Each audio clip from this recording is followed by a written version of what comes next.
माननीय प्रधानमंत्री जी,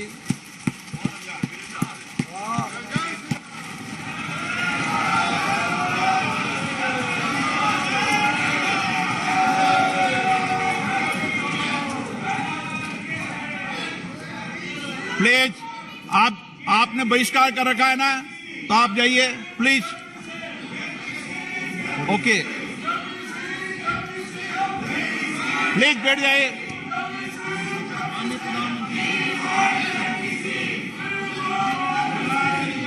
माननीय अध्यक्ष जी, एक मिनट बैठिए। क्या तरीका है बैठे बैठे नारेबाजी करने की? ये तरीका है आप लोगों का? पहले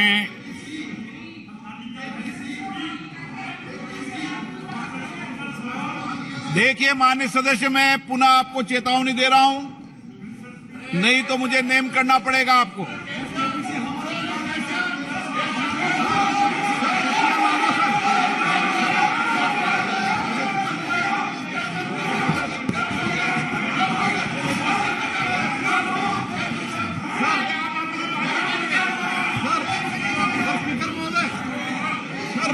तकिया लाना बिल्कुल गलत है सर, तो उनको नेम कर दीजिए सर, हमारा आग्रह है आपसे सर।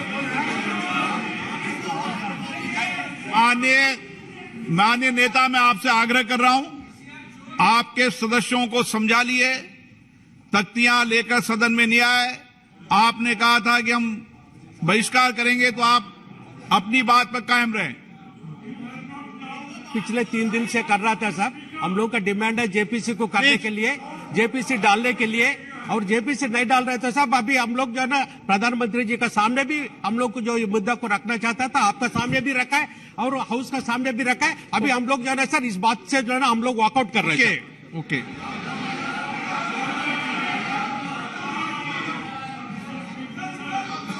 बैठ जाइए आप।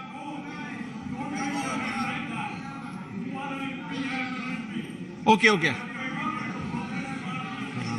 माननीय प्रधानमंत्री जी।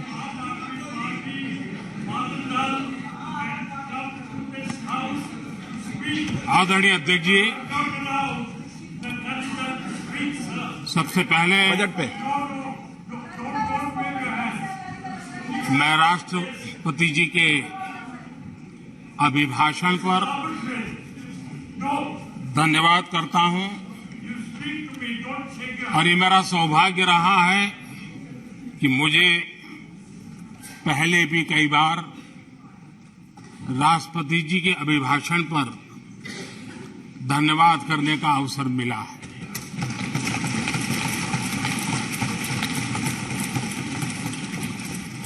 लेकिन इस बार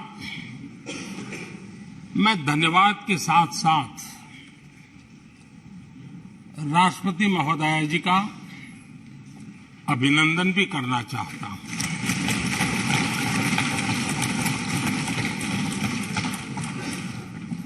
अपने विजनरी भाषण में राष्ट्रपति जी ने हम सबको और करोड़ों देशवासियों को मार्गदर्शन किया है। गणतंत्र के मुखिया के रूप में उनकी उपस्थिति ऐतिहासिक भी है और देश की कोटि कोटि बहन बेटियों के लिए बहुत बड़ा प्रेरणा का अवसर भी। आदरणीय राष्ट्रपति महोदया ने आदिवासी समाज का गौरव तो बढ़ाया ही है, लेकिन आज आजादी के इतने सालों के बाद आदिवासी समाज में जो गौरव की अनुभूति हो रही है, उनका जो आत्मविश्वास बढ़ा है,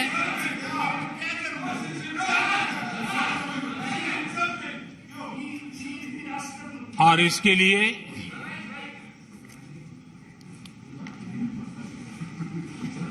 ये सदन भी और देश भी उनका आभारी हूं। राष्ट्रपति जी के भाषण में संकल्प से सिद्धि तक की यात्रा का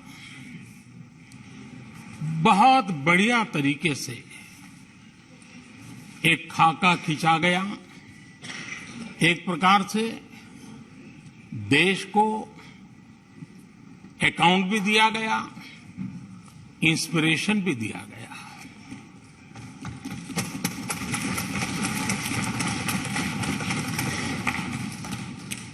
आदरणीय अध्यक्ष जी,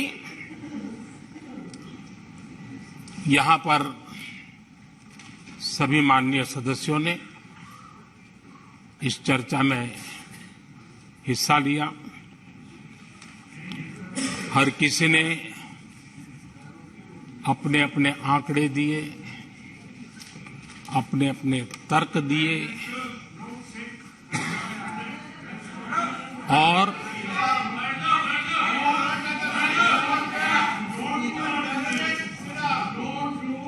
अपनी रुचि, प्रवृत्ति, प्रकृति के अनुसार सबने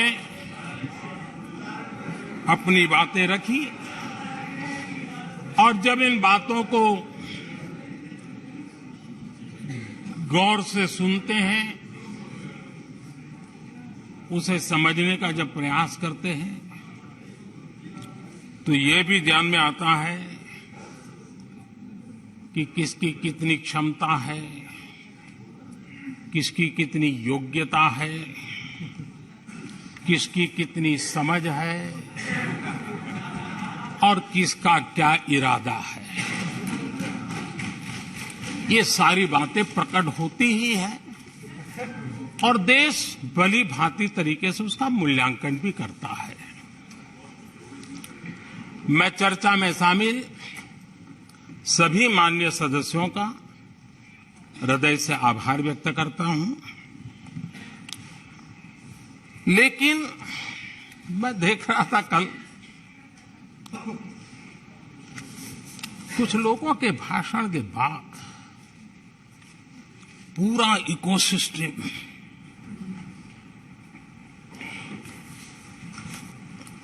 समर्थक उछल रहे थे और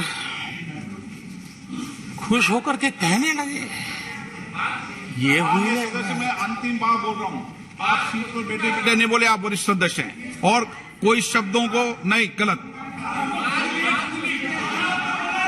आप चुप रहिए।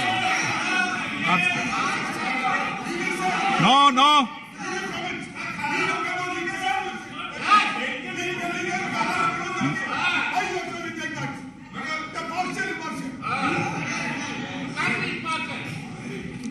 पूरा इकोसिस्टम उछल रहा था और कुछ लोग तो खुश होकर के कह रहे थे, ये हुई ना बात, बड़ा, शायद नींद भी अच्छी आई होगी,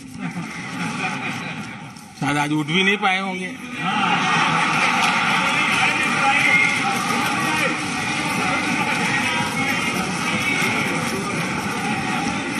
और ऐसे लोगों के लिए कहा गया है, बहुत अच्छे ढंग से कहा गया है, ये कह कह कर के हम, ये कह कह कर हम दिल को बहला रहे हैं, ये कह कह के हम दिल को बहला रहे हैं, वो अब चल चुके हैं, वो अब चल चुके हैं, वो अब आ रहे हैं। माननीय अध्यक्ष जी, जब राष्ट्रपति जी का भाषण हो रहा था, कुछ लोग कन्नी भी काट गए और एक बड़े नेता महामहिम राष्ट्रपति जी का अपमान भी कर चुके हैं। जनजातीय समुदाय के प्रति, प्लीज जनजातीय समुदाय के प्रति प्लीज प्लीज प्लीज आपको पूरा नफरत भी मौका दिखाई दी है प्लीज। और हमारे जनजातीय समाज के प्रति उनकी सोच क्या है। देखिए, सदन सदन के तरीके से चलेगा। आप लोग बोले थे, सबने सुना था, कोई डिस्टर्बेंस नहीं हो। नो, गलत। लेकिन जब इस प्रकार की बातें टीवी के सामने कही गई तो भीतर पड़ा हुआ जो नफरत का भाव था, जो सच, वो बाहर आके ही रह गया। ये खुशी है। ठीक है, बाद में चिट्ठी लिख करके बचने की कोशिश तो की गई है। माननीय अध्यक्ष जी, जब राष्ट्रपति जी के भाषण पर चर्चा मैं सुन रहा था तो मुझे लगा कि बहुत सी बातों को मौन रह करके भी स्वीकार किया गया है। यानी एक प्रकार से सबके भाषण में सुनता था तब लगा कि राष्ट्रपति जी के भाषण के प्रति किसी को इतराज नहीं है, किसी ने उसकी आलोचना नहीं की। भाषण की हर बात, अब देखिए क्या कहा है राष्ट्रपति जी ने, मैं उन्हीं के शब्द कोट करता हूं। राष्ट्रपति जी ने अपने भाषण में कहा था, जो भारत कभी अपनी अधिकांश समस्याओं के समाधान के लिए दूसरों पर निर्भर था, वही आज दुनिया की समस्याओं के समाधान का माध्यम बन रहा है। राष्ट्रपति जी ने यह भी कहा था, जिन मूल सुविधाओं के लिए देश की एक बड़ी आबादी ने दशकों तक इंतजार किया, वे इन वर्षों में उसे मिली है। बड़े बड़े घोटालों, सरकारी योजनाओं में भ्रष्टाचार की जिन समस्याओं से देश मुक्ति चाहता था, वह मुक्ति अब देश को मिल रही है। पॉलिसी पैरालिसिस की चर्चा से बाहर आकर आज देश और देश की पहचान तेज विकास और दूरगामी दृष्टि से लिए गए फैसलों के लिए हो रही है। ये पैराग्राफ जो मैं पढ़ रहा हूं, वो राष्ट्रपति जी के भाषण के पैराग्राफ को मैं कोट कर रहा हूं। और मुझे आशंका थी कि ऐसी बातों पर यहां जरूर इतराज करने वाले तो कुछ लोग निकलेंगे, वो विरोध करेंगे कि ऐसा कैसे बोल सकते हैं राष्ट्रपति जी। लेकिन मुझे खुशी है, किसी ने विरोध नहीं किया, सबने स्वीकार किया, सबने स्वीकार किया। और माननीय अध्यक्ष जी, मैं 140 करोड़ देशवासियों का आभारी हूं कि सबके प्रयास के परिणाम आज इन सारी बातों को पूरे सदन में स्वीकृति मिली है। इससे बड़ा गौरव का विषय क्या होगा। आदरणीय अध्यक्ष जी, सदन में हंसी मजाक, टीका टिप्पणी, नोक-झोंक, ये तो होता रहता है, लेकिन ये नहीं भूलना चाहिए कि आज राष्ट्र के रूप में गौरवपूर्ण अवसर हमारे सामने खड़े हैं। गौरव के क्षण हम जी रहे हैं।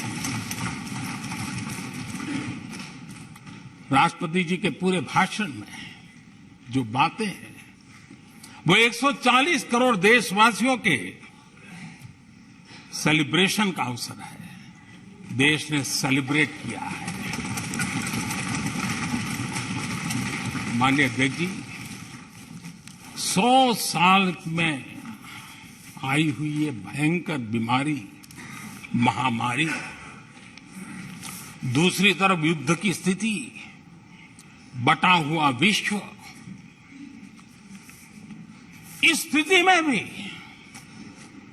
इस संकट के माहौल में भी देश को जिस प्रकार से संभाला गया है, देश जिस प्रकार से संभला है, इससे पूरा देश आत्मविश्वास से भर रहा है, गौरव से भर रहा है।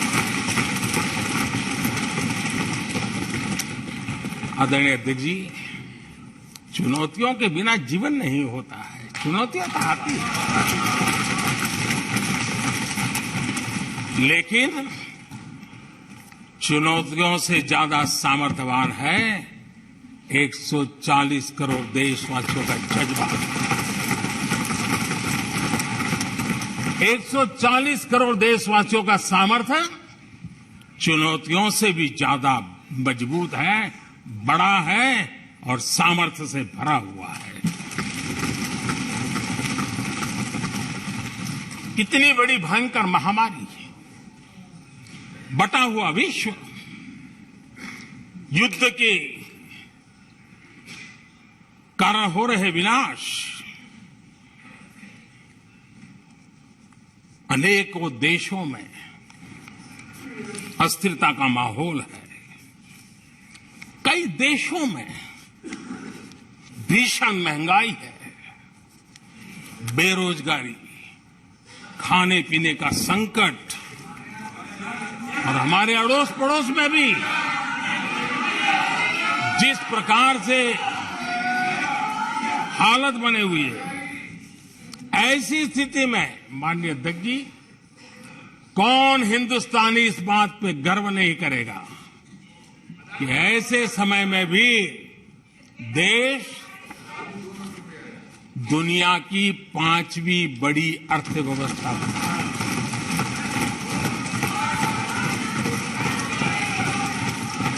आज पूरे विश्व में भारत को लेकर के पॉजिटिविटी है, एक आशा है, भरोसा है। और माननीय अध्यक्ष जी, ये भी खुशी की बात है कि आज भारत को विश्व के समृद्ध देश ऐसे G20 समूह की अध्यक्षता का अवसर भी मिला। ये देश के लिए गर्व की बात है, ये देश के लिए गर्व की बात है, 140 करोड़ देशवासियों के लिए गौरव की बात है। लेकिन मुझे लगता है, पहले मुझे नहीं लगता था, लेकिन अभी लग रहा है शायद इससे भी कुछ लोगों को दुख हो रहा है। 140 करोड़ देशवासियों में किसी को दुख नहीं हो सकता है। वो आत्मनिरीक्षण करे, वो कौन लोग हैं जिसको इसका भी दुख हो रहा है। माननीय अध्यक्ष जी,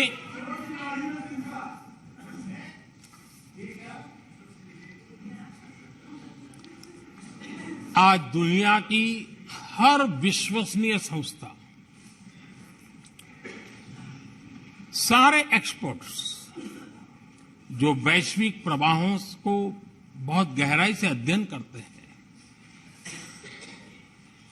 जो भविष्य का अच्छे से अनुमान भी लगा सकते हैं, उन सबको आज भारत के प्रति बहुत आशा है, विश्वास है और बहुत एक मात्रा में उमंग भी है।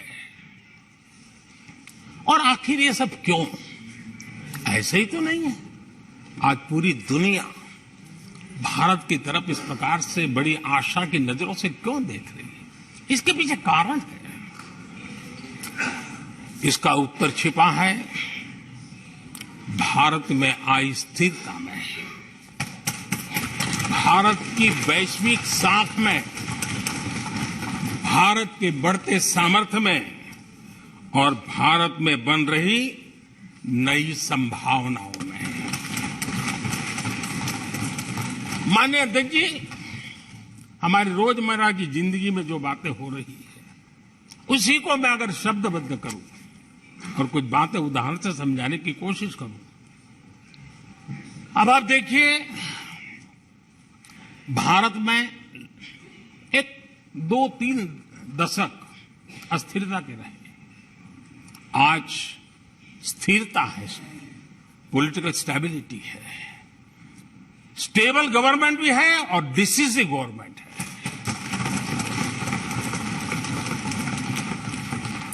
और उसका भरोसा स्वाभाविक होता है। एक निर्णायक सरकार, एक पूर्ण बहुमत से चलने वाली सरकार, वो राष्ट्र हित में फैसले लेने का सामर्थ्य रखती है। और ये वो सरकार है, रिफॉर्म आउट ऑफ कंपल्सन नहीं, रिफॉर्म आउट ऑफ कन्विक्शन हो रहे हैं। और हम इस मार्ग पर हटने वाले नहीं, हम चलते रहेंगे। देश को समय की मांग के अनुसार जो चाहिए वो देते रहेंगे। माननीय अध्यक्ष जी, एक और उदाहरण की तरफ मैं जाना चाहूंगा। इस कोरोना काल में मेड इन इंडिया वैक्सीन तैयार हुई। भारत ने दुनिया का सबसे बड़ा वैक्सीनेशन अभियान चलाया। और इतना ही नहीं, अपने करोड़ों नागरिकों को मुफ्त वैक्सीन के टीके लगाए। इतना ही नहीं, 150 से ज्यादा देशों को इस संकट के समय हमने जहां जरूरत थी वहां दवाई पहुंचाई, जहां जरूरत थी वहां वैक्सीन पहुंचाई। और आज विश्व के कई देश हैं जो भारत के विषय में इस बात पर बड़े गौरव से विश्व के मंच पर धन्यवाद करते हैं, भारत का गौरवगान करते हैं।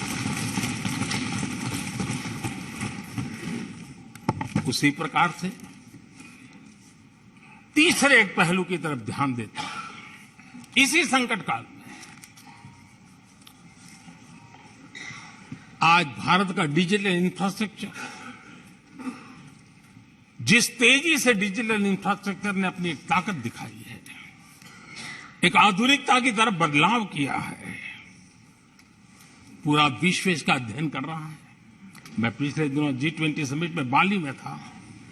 डिजिटल इंडिया की चारों तरफ वाहवाही हो रही थी और बहुत क्यूरियोसिटी थी कि देश कैसे कर रहा है।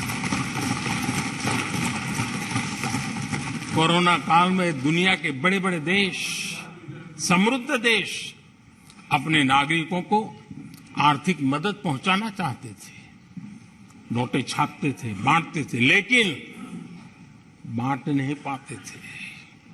ये देश है जो एक फ्रिक्शन ऑफ सेकंड में लाखों करोड़ों रुपए देशवासियों के खाते में जमा करता है। हजारों करोड़ रुपए ट्रांसफर हो जाते हैं।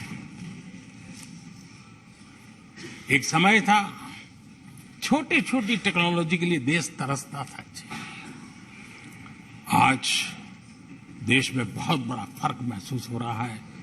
टेक्नोलॉजी के क्षेत्र में देश बड़ी ताकत के साथ आगे बढ़ रहा है।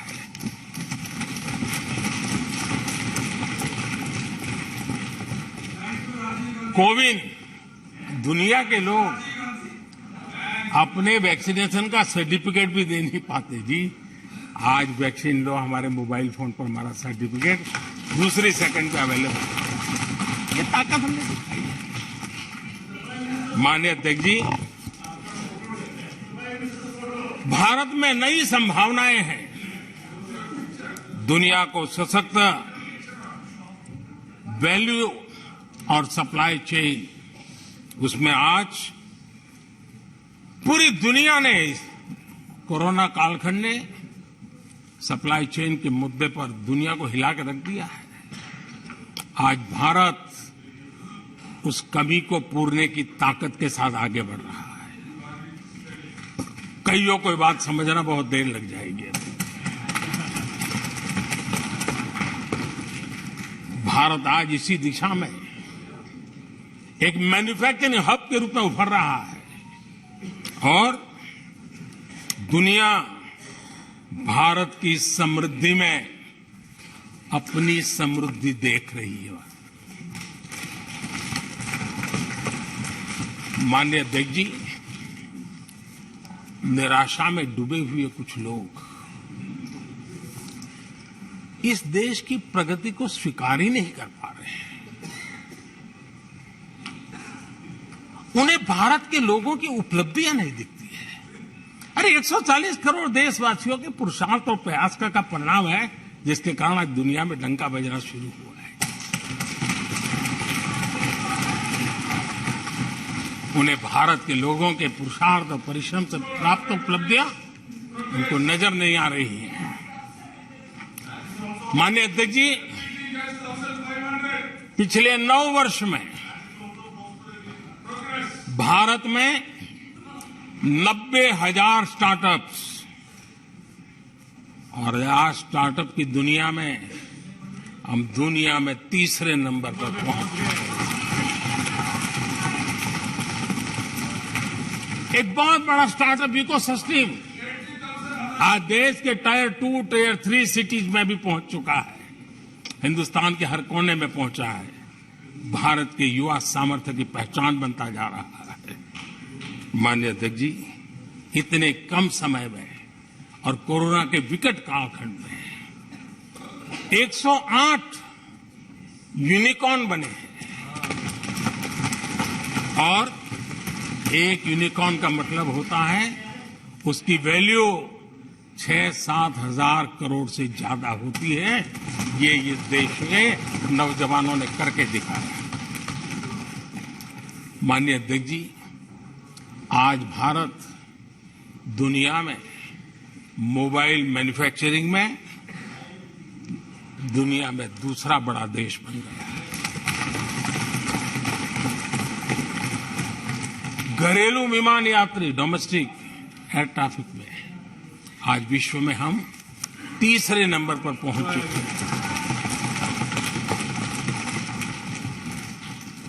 एनर्जी कंजम्पशन प्रगति के एक मानदंड माना जाता है। आज भारत एनर्जी कंजम्पशन में दुनिया में एक कंज्यूमर के रूप में तीसरे नंबर पर हम पहुंच चुके हैं। रिन्यूएबल एनर्जी की कैपेसिटी में हम दुनिया में चौथे नंबर पर पहुंच चुके हैं। स्पोर्ट्स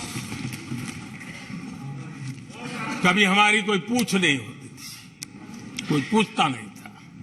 आज स्पोर्ट्स की दुनिया में हर स्तर पर भारत के खिलाड़ी अपना रुतबा दिखा रहे हैं, अपना सामर्थ्य दिखा रहे हैं। एजुकेशन समेत हर क्षेत्र में आज भारत आगे बढ़ रहा है। पहली बार, माननीय अध्यक्ष जी, गर्व होगा, पहली बार हायर एजुकेशन में एनरोलमेंट वालों की संख्या 4 करोड़ से ज्यादा हो गई।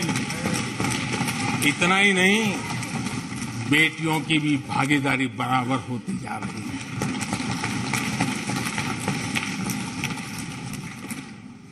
देश में इंजीनियरिंग हो, मेडिकल कॉलेज हो, प्रोफेशनल कॉलेजेस हो, उसकी संख्या बहुत तेजी से बढ़ रही है। स्पोर्ट्स के अंदर भारत का परचम ओलंपिक हो, कॉमनवेल्थ हो, हर जगह पे हमारे बेटे, हमारी बेटियों ने शानदार प्रदर्शन किया है। माननीय अध्यक्ष जी, किसी भी भारतीय को ऐसी अनेक बातें मैं गिना सकता हूं। राष्ट्रपति जी ने अपने भाषण में कई बातें कही हैं। देश में हर स्तर पर, हर क्षेत्र में, हर सोच में आशा ही आशा नजर आ रही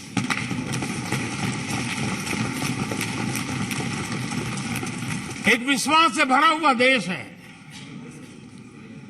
सपने और संकल्प लेकर के चलने वाला देश है। लेकिन यहां कुछ लोग ऐसे निराशा में डूबे हैं, ऐसे निराशा में डूबे हैं। काका हाथरसी ने एक बड़ी मजेदार बात कही थी। काका हाथरसी ने कहा था, आगा पीछा देखकर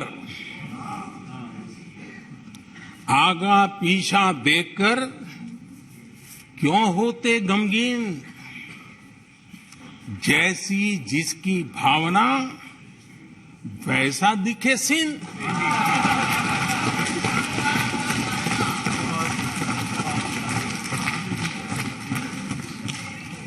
आदरणीय अध्यक्ष जी, आखिर ये निराशा भी ऐसे नहीं आई है। इसके पीछे कारण है। एक तो जनता का हुक्म, बार बार हुक्म, लेकिन साथ साथ इस निराशा के पीछे जो अंतर मन में पड़ी हुई चीज है, जो चैन से सोने नहीं देती है, और क्या है? पिछले 10 साल में 2014 के पहले 2004 से 14 भारत की अर्थव्यवस्था खस्ता हाल हो गई। निराशा नहीं होगी तो क्या होगा? 10 साल में महंगाई डबल डिजिट रही, और इसलिए कुछ अगर अच्छा होता है तो निराशा और उभर करके आती है। और जिन्होंने बेरोजगारी दूर करने के वादे किए थे,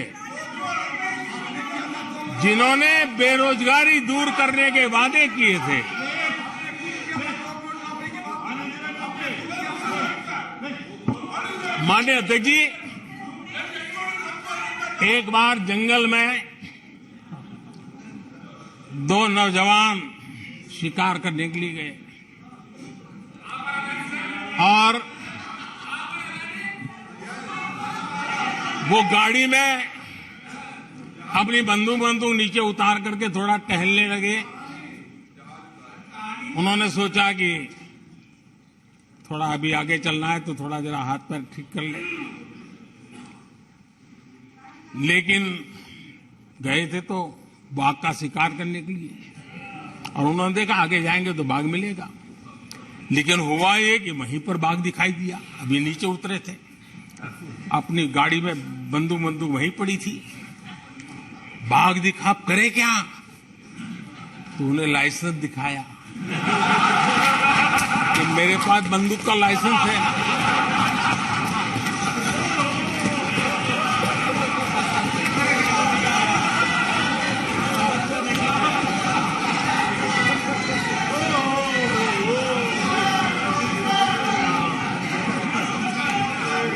इन्होंने भी बेरोजगारी दूर करने के नाम पर एक कानून दिखाया, तो कानून बना दिया है। अरे देखो, कानून बना दिया है। ये इनके तरीके से पल्ला झाड़ दिया। 4 से 14 आजादी के इतिहास में सबसे घोटालों का दशक रहा, सबसे घोटाले।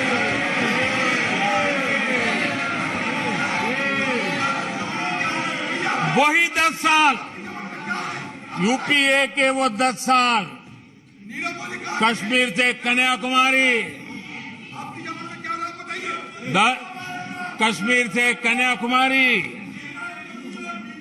भारत के हर कोने में आतंकवादी हमलों का सिलसिला चलता रहा। 10 साल हर नागरिक असुरक्षित था। चारों तरफ यही सूचना रहती थी कि कोई अनजानी चीज को हाथ मत लगाना, अनजानी चीज से दूर रहना, वही खबरें रहती थी। 10 साल में जम्मू कश्मीर से लेकर नॉर्थ ईस्ट तक हिंसा ही हिंसा, देश उसका शिकार हो गया था। उस 10 साल में भारत की आवाज ग्लोबल प्लेटफॉर्म पर इतनी कमजोर थी कि दुनिया सुनने तक तैयार नहीं थी। आदरणीय अध्यक्ष जी, इनकी निराशा का कारण ये भी है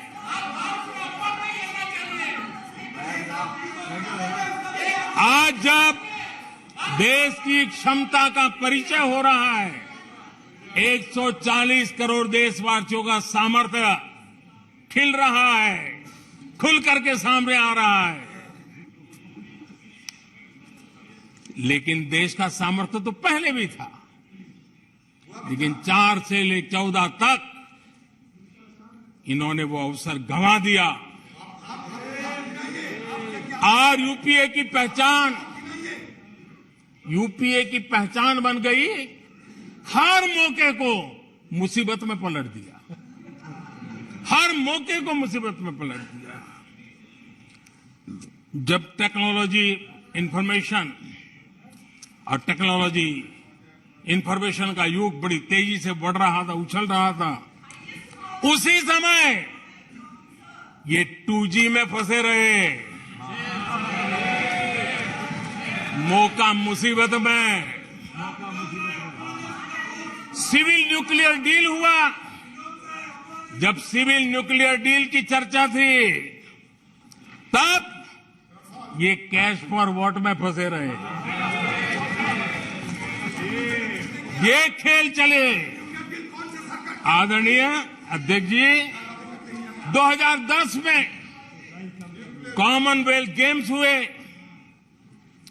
भारत को दुनिया के सामने, भारत की युवा सामर्थ्य को प्रस्तुत करना एक बहुत बड़ा अवसर था, लेकिन फिर मौका मुसीबत में, और CWG घोटाले में पूरा देश दुनिया में बदनाम हो गया।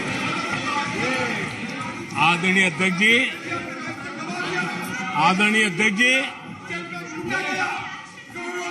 सदी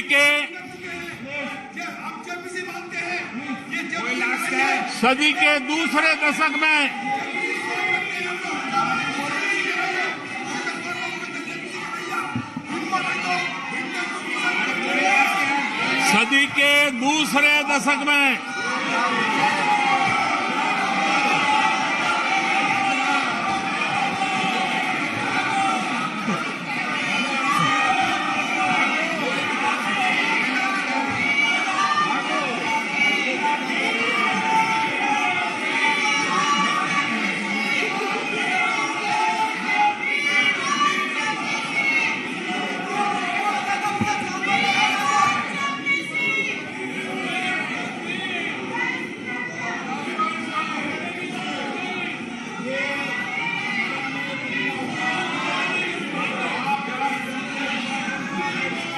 उचित नहीं है, ये संसदीय परंपराओं के अनुरूप नहीं है। आप बिना तथ्यों के बोलते हैं और फिर सुनते नहीं हैं। प्लीज बैठिए। नो, बैठिए।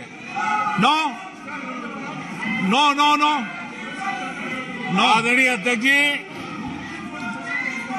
ऊर्जा का किसी भी देश के विकास में अपना एक महात्म्य होता है, और जब दुनिया में भारत की ऊर्जा शक्ति के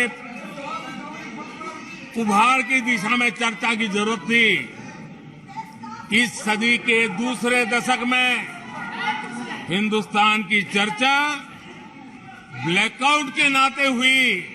पूरे विश्व में ब्लैकआउट के वो दिन चर्चा के केंद्र में आ गए। कोयला घोटाला चर्चा में आ गया।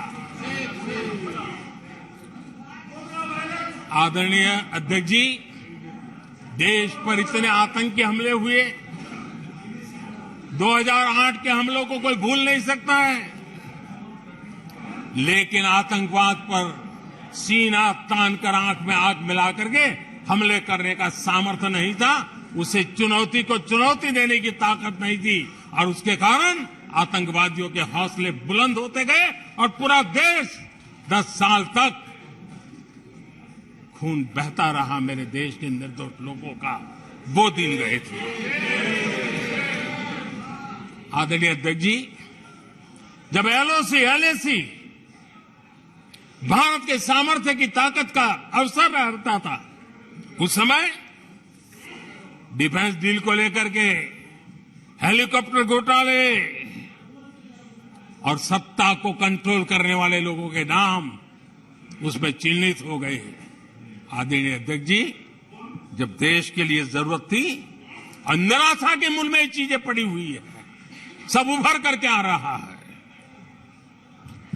आदरणीय अध्यक्ष जी, इस बात को हिंदुस्तान हर पल याद रखेगा कि 2014 के पहले का जो दशक था, द लॉस्ट डेकेड के रूप में जाना जाएगा, और इस बात को इनकार नहीं कर सकते कि 2030 का जो दशक है, ये इंडियाज डेकेड है पूरे विश्व के लिए।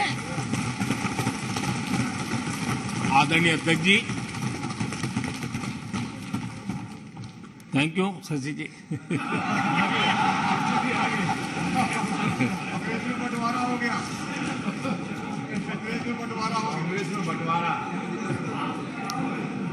आदरणीय अध्यक्ष जी,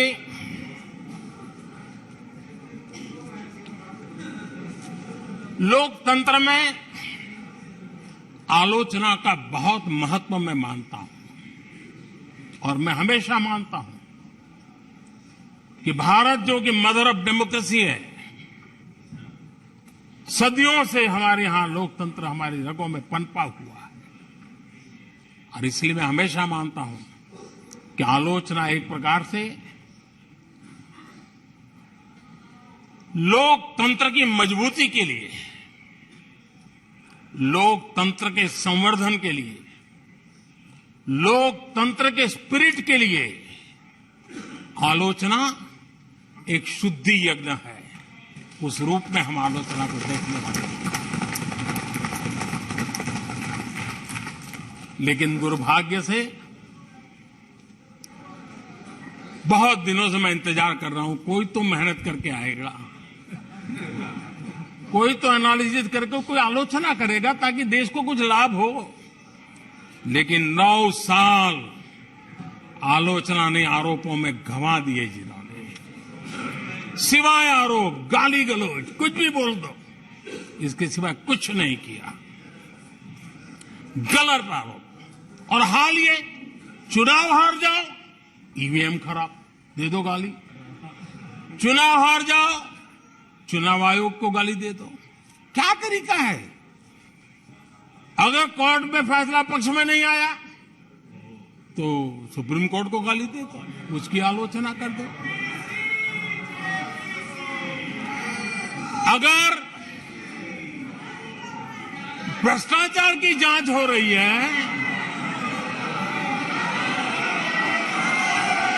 अगर भ्रष्टाचार की जांच हो रही है,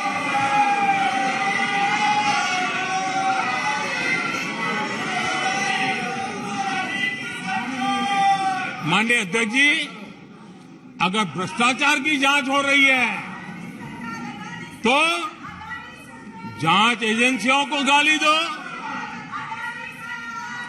अगर सेना पराक्रम करे, सेना अपना शौर्य दिखाए और वो नैरेटिव देश के जन जन के अंदर एक नया विश्वास पैदा करे, तो सेना की आलोचना करो, सेना को गाली दो, सेना पर आरोप करो।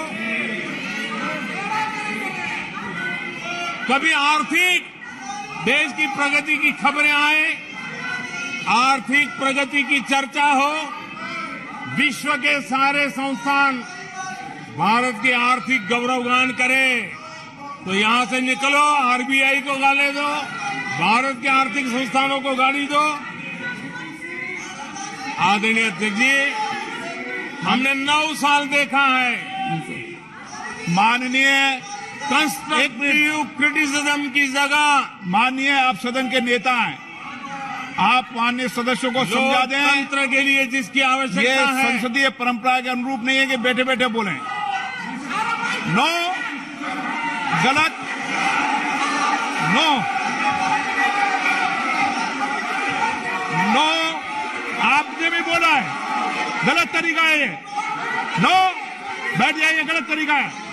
ना, जब सदन के नेता बोल रहे हैं तो आपको मर्यादा से सुनना चाहिए। प्लीज बैठिए।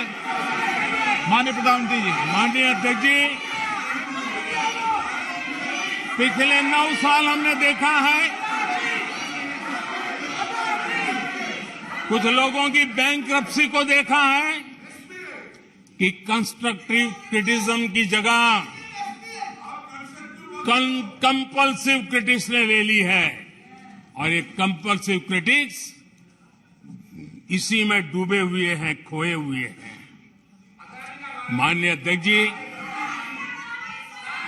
सदन में भ्रष्टाचार की जांच करने वाली एजेंसियों के बारे में बहुत कुछ कहा गया,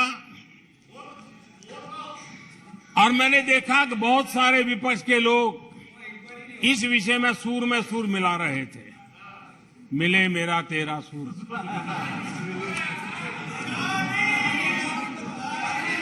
आदरणीय अध्यक्ष जी, मुझे लगता था देश की जनता देश के चुनाव के नतीजे ऐसे लोगों को जरूर एक मंच पर लाएंगे, लेकिन वो तो हुआ नहीं। लेकिन इन लोगों ने ईडी का धन्यवाद करना चाहिए कि ईडी के कारण ये लोग एक मंच पे आए हैं। ईडी ने इन लोगों को एक मंच पर ला दिया है।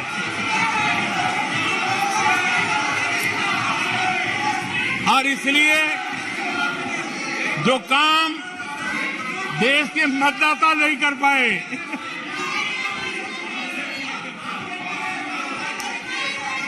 आदरणीय अध्यक्ष जी, मैं कई बार सुन रहा हूं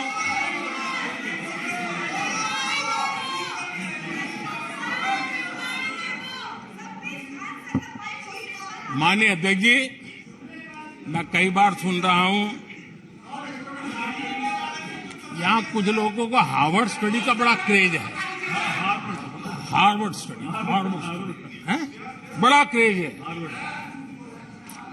कोरोना काल में ऐसा ही कहा गया था, और कांग्रेस ने कहा था कि भारत की बर्बादी पर हार्वर्ड में केस स्टडी होगी, ऐसा कहा था।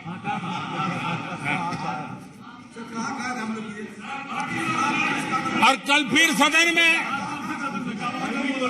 हार्वर्ड यूनिवर्सिटी में स्टडी की बात कल फिर हुई।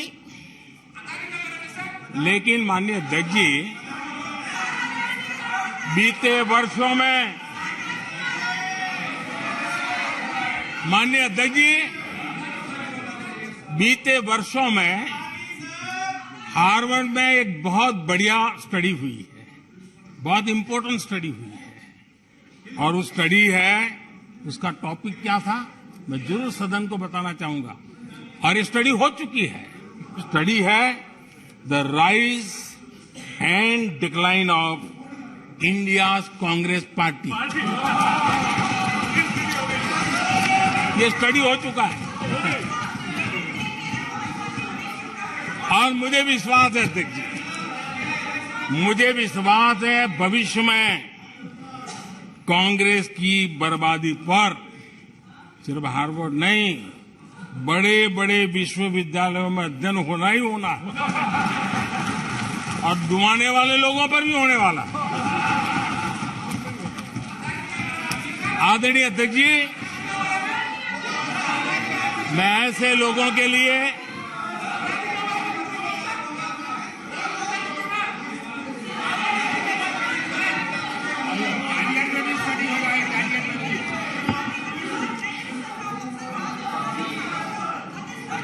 आदरणीय अध्यक्ष जी, इस प्रकार के लोगों के लिए दुष्यंत कुमार ने बहुत बढ़िया बात कही है और दुष्यंत कुमार ने जो कहा है बहुत फिट बैठता है। उन्होंने कहा है तुम्हारे पांव के नीचे, तुम्हारे पांव के नीचे कोई जमीन नहीं, तुम्हारे पांव के नीचे कोई जमीन नहीं। कमाल ये है कि फिर भी तुम्हें यकीन नहीं।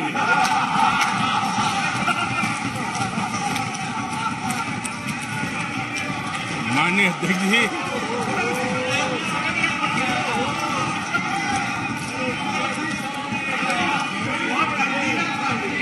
आदरणीय अध्यक्ष जी, सुनो फिर। आदरणीय अध्यक्ष जी, ये लोग बिना सर पैर की बातें करने के आदी होने के कारण उनको ये भी याद नहीं रहता है कि वो खुद का कितना कॉन्ट्राडिक्शन कहते हैं। कभी एक बात, कभी दूसरी बात, कभी एक तरफ, कभी दूसरी तरफ। हो सकता है वो आत्मचिंतन करके खुद के अंदर जो विरोधाभास है उसको भी तो ठीक करेंगे। अब 2014 से ये लगातार कोस रहे हैं, हर मौके पर कोस रहे हैं, भारत कमजोर हो रहा है, भारत की कोई सुनने को तैयार नहीं है, भारत की दुनिया में कोई वजूद नहीं रहा, न जाने क्या क्या कहा। और अब क्या कह रहे हैं? अब कह रहे हैं कि भारत इतना मजबूत हो गया है कि दूसरे देशों को दबकाकर फैसले करवा रहा है।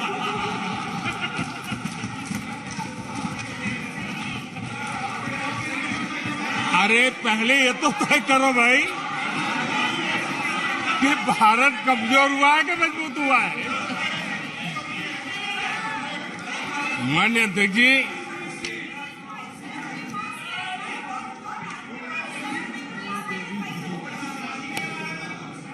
माननीय अध्यक्ष जी,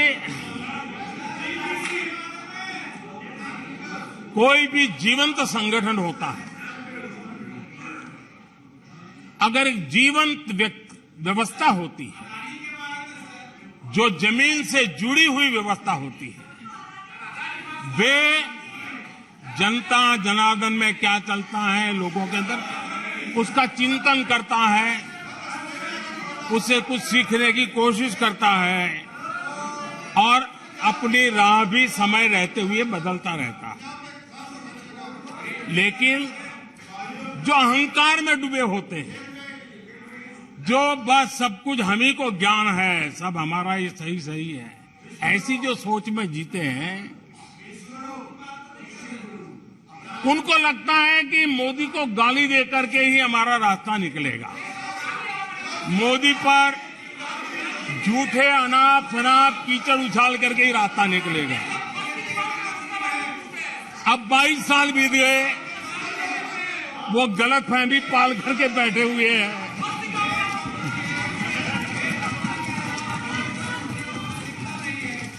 आदरणीय अध्यक्ष जी, मोदी पे भरोसा अखबार की सुर्खियों से पैदा नहीं हुआ है। मोदी पे ये भरोसा टीवी पर चमकते चेहरों से नहीं हुआ है।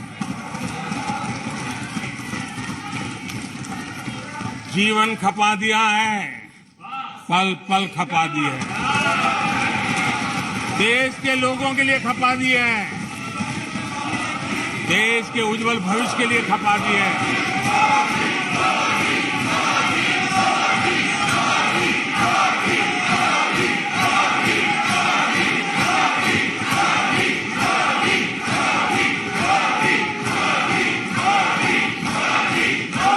आदरणीय अध्यक्ष जी, आदरणीय अध्यक्ष जी,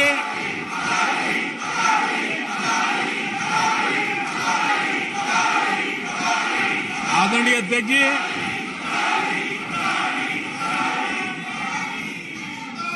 जो देशवासियों का मोदी पर भरोसा है, ये इनकी समझ के दायरे से बाहर है और समझ के दायरे से भी काफी ऊपर है।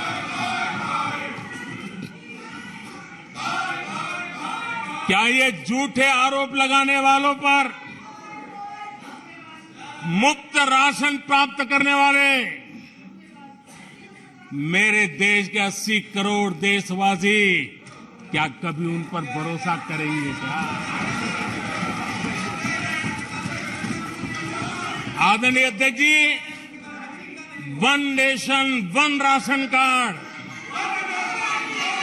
देश भर में कहीं पर भी गरीब से गरीब को भी जब राशन मिल जाता है,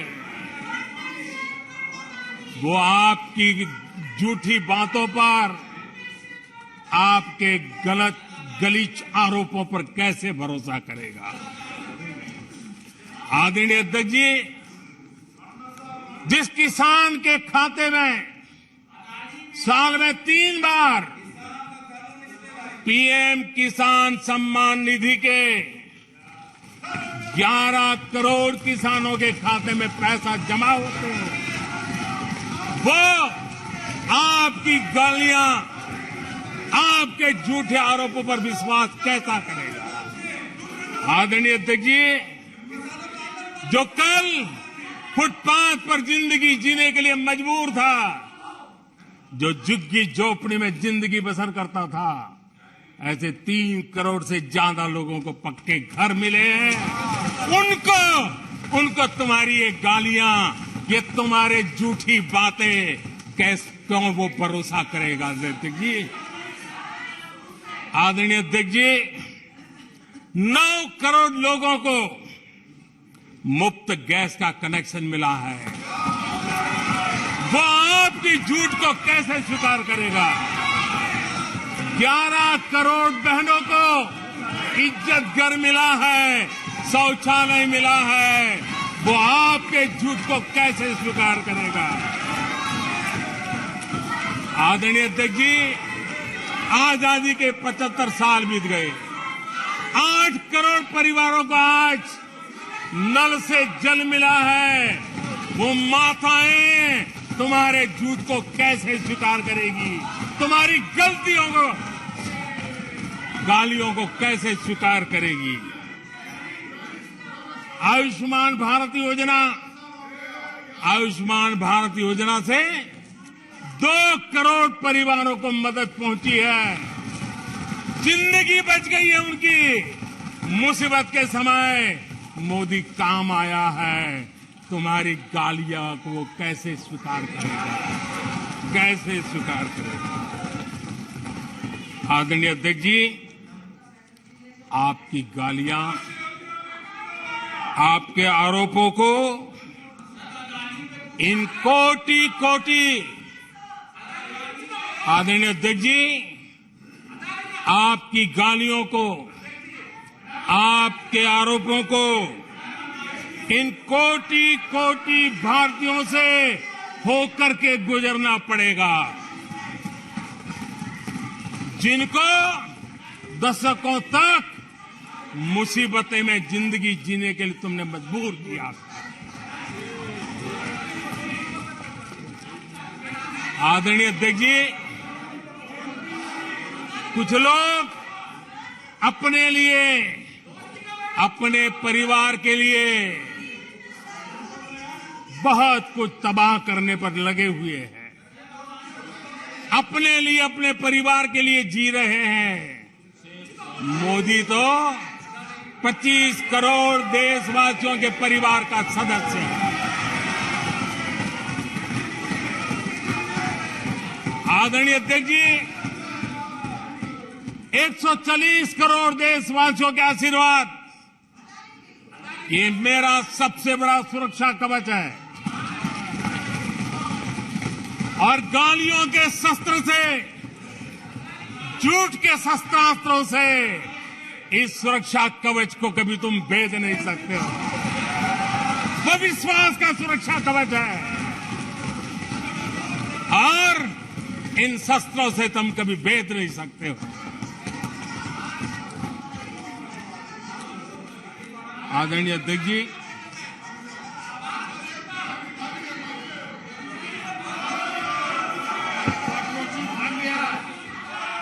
आने सदस्य प्लीज। नहीं, ये तरीका आदरणीय उचित नहीं है अध्यक्ष जी। आपका, कोई तरीका उचित नहीं है। नो, इस तरीके से सदन नहीं चलेगा, मैं आपको बता देता हूं। नो, तरीका गलत है। बैठिए बैठिए।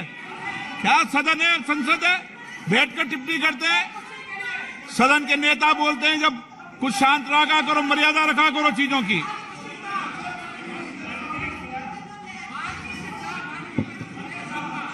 आदरणीय अध्यक्ष जी,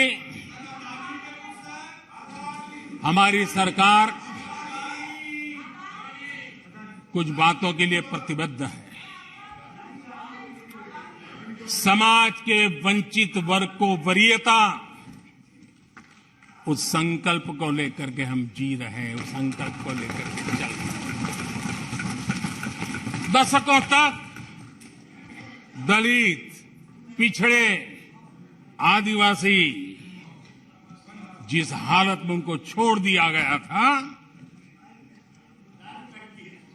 वो सुधार नहीं आया जो संविधान निर्माताओं ने सोचा था, जो संविधान निर्माताओं ने निर्दिष्ट किया था।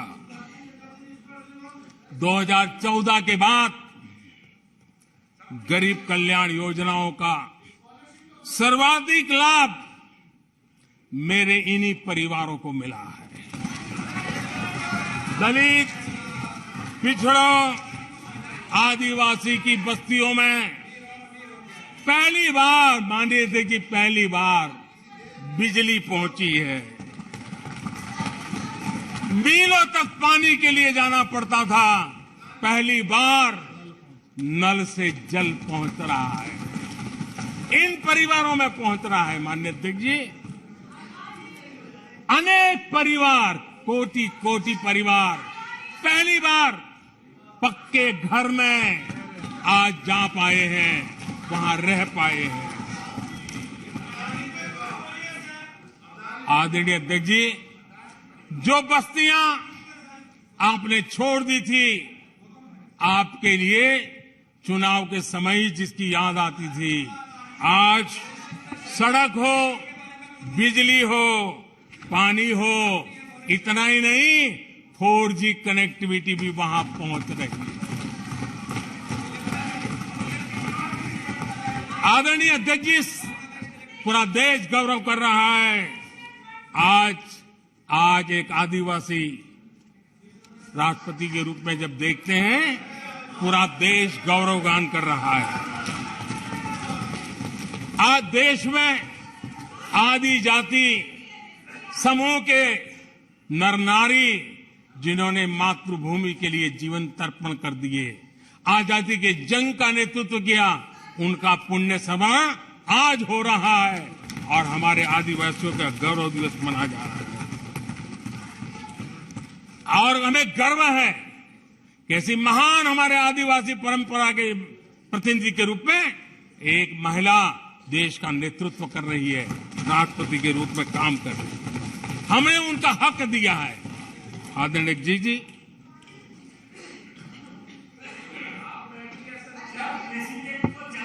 आदरणीय अध्यक्ष जी, हम पहली बार देख रहे हैं। एक बात ये भी सही है, हम सबका समान अनुभव है, सिर्फ मेरा ही ऐसा है ऐसा नहीं, आपका भी है।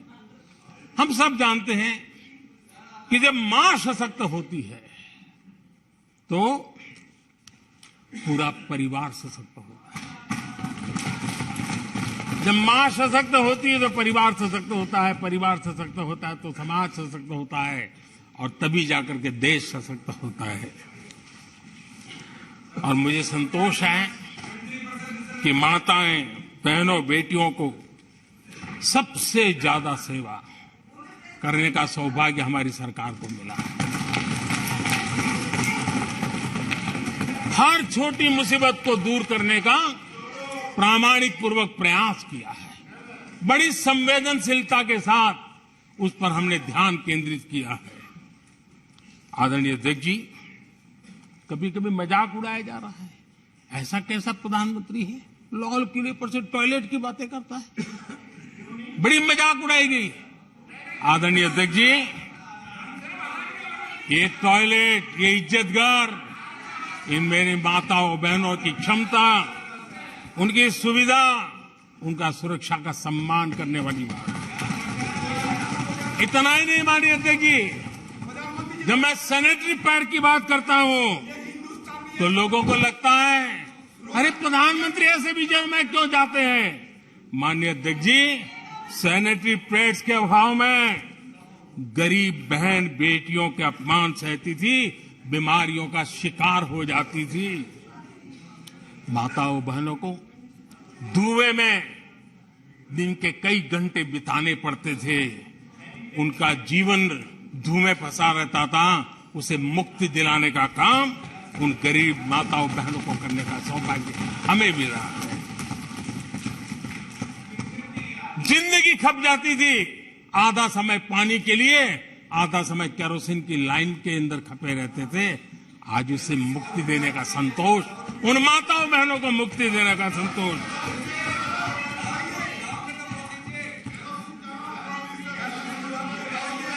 माननीय अध्यक्ष जी, जो पहले चलता था, अगर वैसा ही हम चलने देते, शायद कोई हमें सवाल भी नहीं पूछता कि मोदी जी ये क्यों नहीं किया, वो क्यों नहीं किया, क्योंकि देश को आपने ऐसी स्थिति में ला दिया था कि इससे बाहर निकल ही नहीं सकता था।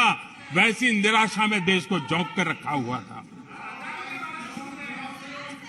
हमने उज्ज्वला योजना से धुएं से मुक्ति दिलाई, जल जीवन से पानी दिया, बहनों के सशक्तिकरण के लिए काम किया। 9 करोड़ बहनों को सेल्फ हेल्प ग्रुप, स्वयं सहायता समूह से जोड़ना, माइनिंग से लेकर के डिफेंस तक, आज माताओं बहनों को, बेटियों को अवसर खोल दिए हैं। ये खोलने का काम हमारी सरकार ने किया है। आदरणीय अध्यक्ष जी, इस बात को हम याद करें, वोट बैंक की राजनीति ने देश के सामर्थ्य को कभी कभी बहुत बड़ा गहरा धक्का पहुंचाया है, और उसी का परिणाम है कि देश में जो होना चाहिए, जो समय पे होना चाहिए था, उस पर काफी देर हो गई। आप देखिए, मध्यम वर्ग, लंबे समय तक मध्यम वर्ग को पूरी तरह नकार दिया गया, उसकी तरफ देखा तक नहीं गया। एक प्रकार से वो मान के चला कि हमारा कोई नहीं, अपने ही बलबूते पर जो हो सकता है करते चलो। वो अपनी पूरी शक्ति बेचारा खपा देता था। लेकिन हमारी सरकार, एनडीए सरकार ने मध्यम वर्ग की ईमानदारी को पहचाना है, उन्हें सुरक्षा प्रदान की है, और आज हमारा परिश्रमी मध्यम वर्ग देश को नई ऊंचाई पर ले जा रहा है। सरकार के विभिन्न योजनाओं से मध्यम वर्ग को कितना लाभ हुआ है, माननीय अध्यक्ष जी, मैं उदाहरण देता हूं। 2014 से पहले जीबी डेटा, क्योंकि आज युग बदल चुका है, ऑनलाइन दुनिया चल रही है, हर एक के हाथ में मोबाइल पड़ा हुआ है, कुछ लोगों के जेब फटे हुए हो तो भी मोबाइल तो होता ही है। आदरणीय अध्यक्ष जी, 2014 के पहले जीबी डेटा की कीमत 250 रुपया थी, आज सिर्फ 10 रुपया, आज सिर्फ 10 रुपया। आदरणीय अध्यक्ष जी, एवरेज हमारे देश में एक नागरिक एवरेज 20 जीबी का उपयोग करता है। अगर उस हिसाब को मैं लगाऊं तो एवरेज एक व्यक्ति का 5,000 रुपया बचता है। आदरणीय अध्यक्ष जी, 5,000 रुपया बचता है। आदरणीय अध्यक्ष जी, जन औषधि स्टोर आज पूरे देश में आकर्षण का कारण बने हैं, क्योंकि मध्यम वर्ग का परिवार, उसको अगर परिवार में सीनियर सिटीजन है, डायबिटीज जैसी बीमारी है, तो 1,000, 2,000, 2,500, 3,000 की दवाई हर महीना लेनी पड़ती है। जन औषधि केंद्र में जो दवाई बाजार में 100 रुपए में मिलती है, जन औषधि में 10 रुपए 20 रुपए में मिलती है, आज 20,000 करोड़ रुपया मध्यम वर्ग का जन औषधि के कारण बचा है। माननीय अध्यक्ष जी, हर मध्यम वर्गीय परिवार की एक सपना रहता है खुद का घर बने, और अर्बन इलाके में होम लोन के लिए बड़ी व्यवस्था करने का काम हमने किया, और रेरा का कानून बनाने के कारण जो कभी इस प्रकार के तत्व मध्यम वर्ग की मेहनत की कमाई को सालों तक डुबो कर रख देते थे, उसमें से मुक्ति दिला करके उसको एक नया विश्वास देने का काम हमने किया, और उसके कारण खुद का घर बनाने की उसकी सहूलियत बढ़ गई है।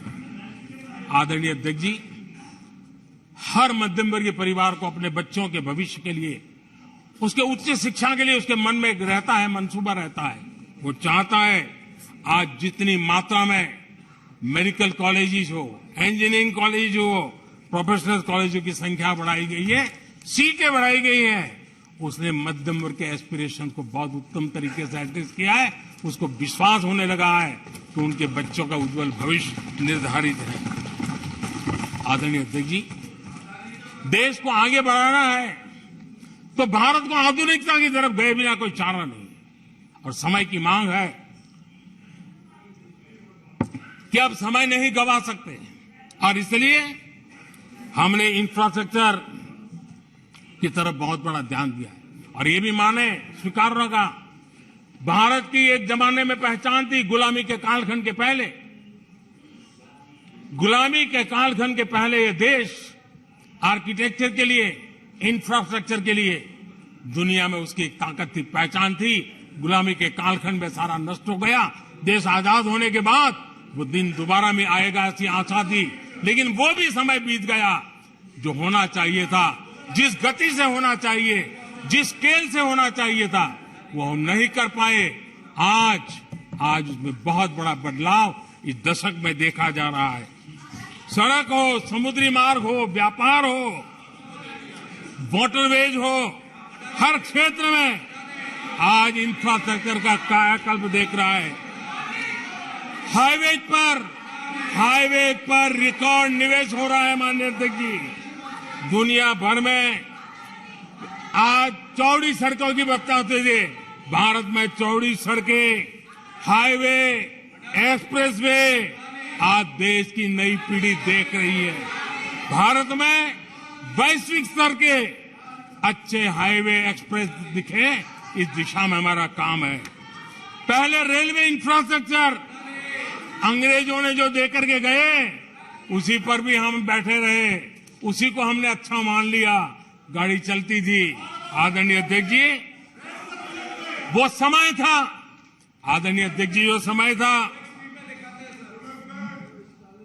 जिस प्रकार से अंग्रेजों छोड़ करके गए थे, उसी भाव में जीते रहे। और रेलवे की पहचान क्या बन गई थी? रेलवे यानी धक्का मुक्की, रेलवे यानी एक्सीडेंट, रेलवे यानी लेट लतीफ। यही यानी एक स्थिति थी। लेट लतीफी में एक कहावत बनी गई थी, रेलवे यानी लेट लतीफी। एक समय था हर महीने एक्सीडेंट होने वाली घटनाएं बार बार आती थी। एक समय था एक्सीडेंट एक किस्मत बन गई थी। लेकिन अब ट्रेनों के अंदर वंदे भारत की मांग, हर एमपी चिट्ठी लिखता है, मेरे यहां वंदे भारत चालू करो। आज रेलवे स्टेशनों का कायाकल्प हो रहा है, आज एयरपोर्ट का कायाकल्प हो रहा है। 70 साल में 70 एयरपोर्ट, 70 साल में 70 एयरपोर्ट, 9 साल में 70 एयरपोर्ट। देश में वाटरवेज भी बन रहा है। आज वाटरवेज पर ट्रांसपोर्टेशन हो रहा है। आदरणीय अध्यक्ष जी, देश आधुनिकता की तरफ बढ़े, इसके लिए आधुनिक इंफ्रास्ट्रक्चर को बल देते हुए, आदरणीय अध्यक्ष जी, मेरे जीवन में, सार्वजनिक जीवन में 4-5 दशक मुझे हो गए, और मैं हिंदुस्तान के गांवों से गुजरा हुआ इंसान 4-5 दशक तक उसमें से एक लंबा कालखंड परिव्राजक के रूप में बिताया है। हर स्तर के परिवारों से बैठने उठने का बात करने का अवसर मिला है और इसलिए भारत के हर भूभाग को समाज की हर भावना से परिचित हूं और मैं इसका आधार पर कह सकता हूं और बड़े विश्वास से कह सकता हूं कि भारत का सामान्य मानवी पॉजिटिविटी से भरा हुआ है। सकारात्मकता उसके स्वभाव का, उसके संस्कार का हिस्सा है। भारतीय समाज नेगेटिविटी को सहन कर लेता है, स्वीकार नहीं करता। ये उसकी प्रकृति नहीं। भारतीय समुदाय का स्वभाव खुशमिजाज है, स्वप्नशील समाज है, सत्कर्म के रास्ते पर चलने वाला समाज है, सृजन कार्य से जुड़ा हुआ समाज है।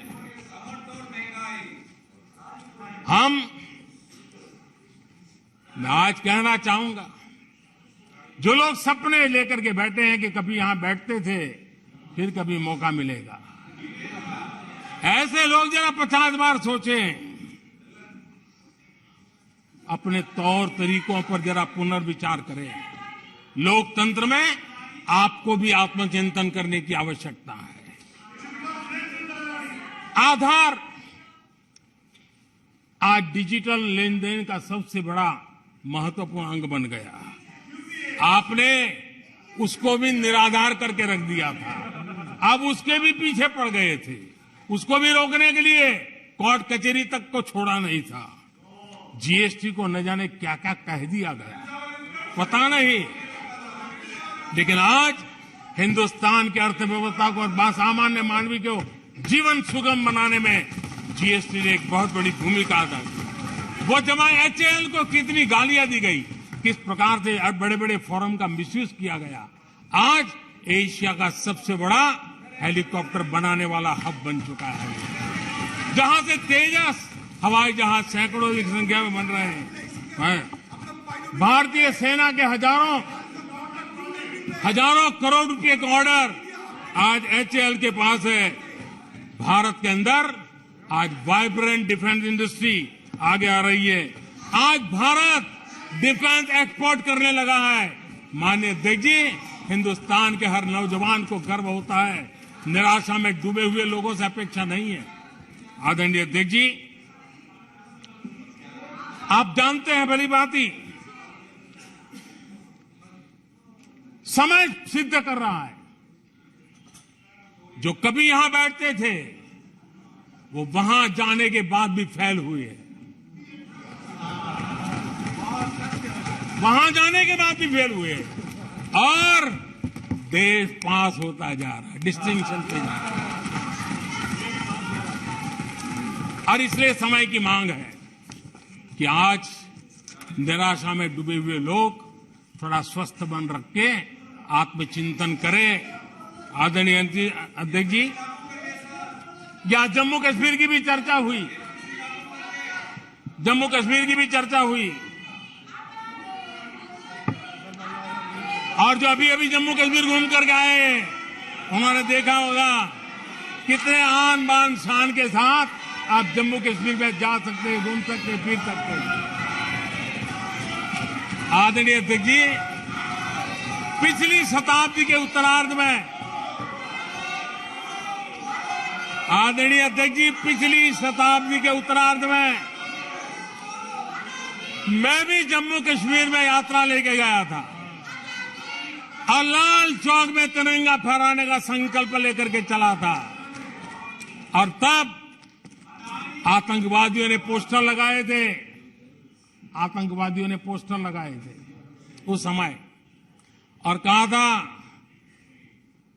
कि देखते हैं किसने अपनी मां का दूध पिया है जो लाल चौक में आके तिरंगा फहराता है। पोस्टर लगे थे। और उस दिन 24 जनवरी थी, मैंने जम्मू के अंदर बड़ी सभा में कहा था, अध्यक्ष जी, मैं पिछली शताब्दी की बात कर रहा हूं।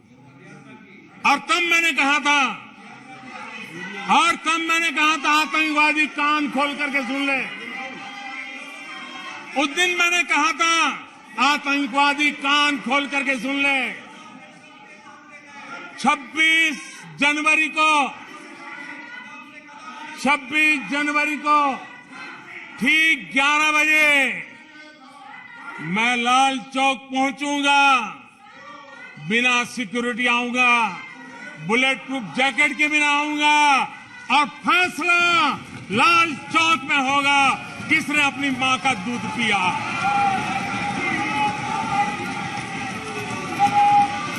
वह समय था माननीय अध्यक्ष जी। और जब श्रीनगर के लाल चौक में तिरंगा फहराया, उसके बाद मैंने मीडिया के लोग पूछने लगे। मैंने कहा था कि आमतौर पर तो 15 अगस्त और 26 जनवरी को जब भारत का तिरंगा लहराता है तो भारत के आयुध, भारत के बारूद सलामी देते हैं, आवाज करके देते हैं। मैंने कहा आज जब मैं लाल चौक के अंदर तिरंगा फहरा हूं, दुश्मन देश का बारूद भी सलामी कर रहा है, गोलियां चला रहा था, बंदूकें बम फोड़ रहा था। आदरणीय अध्यक्ष जी, आज जो शांति आई है, आज चैन से जा सकते हैं, सैकड़ों की तादाद में जा सकते हैं। ये माहौल और पर्यटन की दुनिया में कई दशकों के बाद सारे रिकॉर्ड जम्मू कश्मीर ने तोड़े हैं। आज जम्मू कश्मीर में लोकतंत्र का उत्सव मनाया जा रहा है। आदरणीय अध्यक्ष जी, आज जम्मू कश्मीर में हर घर तिरंगा का सफल कार्यक्रम होते हैं।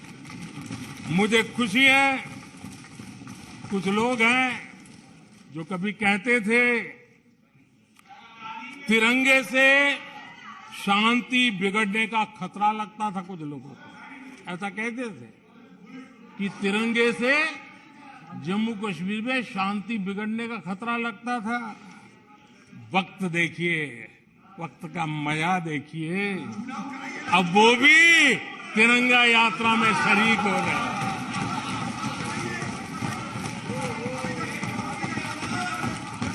और आदरणीय अध्यक्ष जी, अखबारों में एक खबर आई थी जिसकी तरफ ध्यान नहीं गया होगा। आदरणीय अध्यक्ष जी,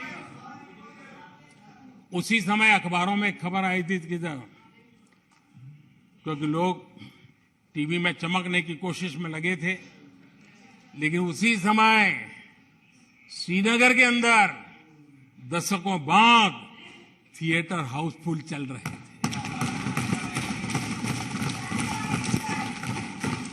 और अलगाववादी दूर दूर तक नजर नहीं आते थे। अब ये भी देश ने देखा है। आदरणीय अध्यक्ष जी,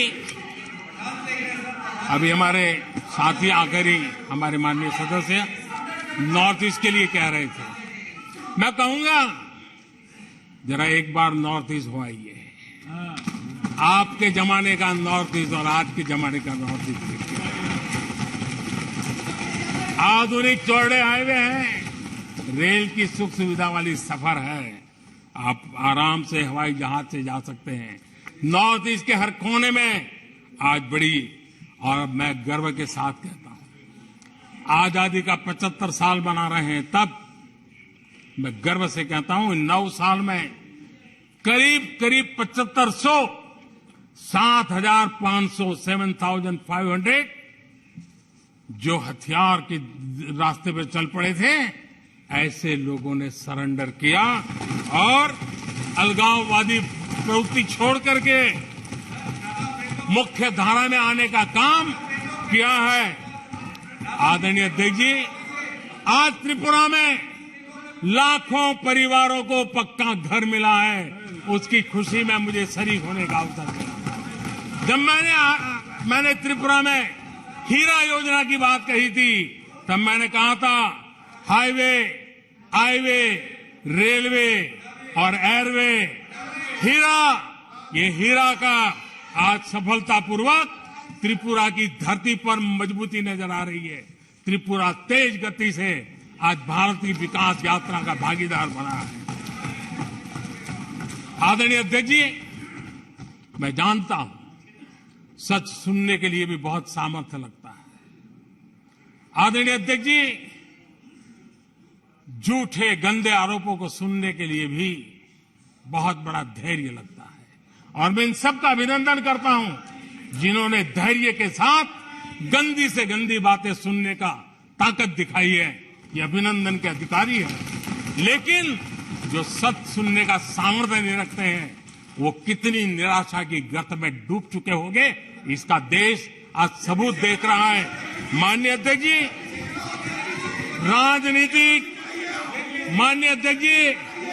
राजनीतिक मतभेद हो सकते हैं, विचारधाराओं में मतभेद हो सकते हैं, लेकिन ये देश अजरा अमर है।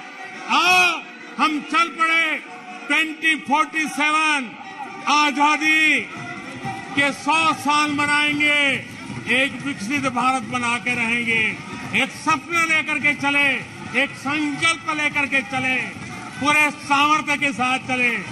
और जो लोग बार बार गांधी के नाम पर रोटी खिलाते हैं, उनको मैं कहना चाहता हूं, एक बार गांधी को पढ़ ले, एक बार महात्मा गांधी को पढ़े। महात्मा गांधी ने कहा था, अगर आप अपने कर्तव्यों का पालन करोगे तो दूसरे के अधिकारों की रक्षा उसमें निहित है। आज कर्तव्य और अधिकार के बीच में भी लड़ाई देख रहे हैं।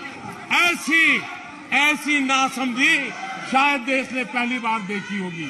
और इसलिए माननीय अध्यक्ष जी, मैं फिर एक बार आदरणीय राष्ट्रपति जी को अभिनंदन करता हूं, राष्ट्रपति जी का धन्यवाद करता हूं। और देश आज यहां से एक नए उमंग, नए विश्वास, नए संकल्प के साथ चल पड़ा है। बहुत बहुत धन्यवाद।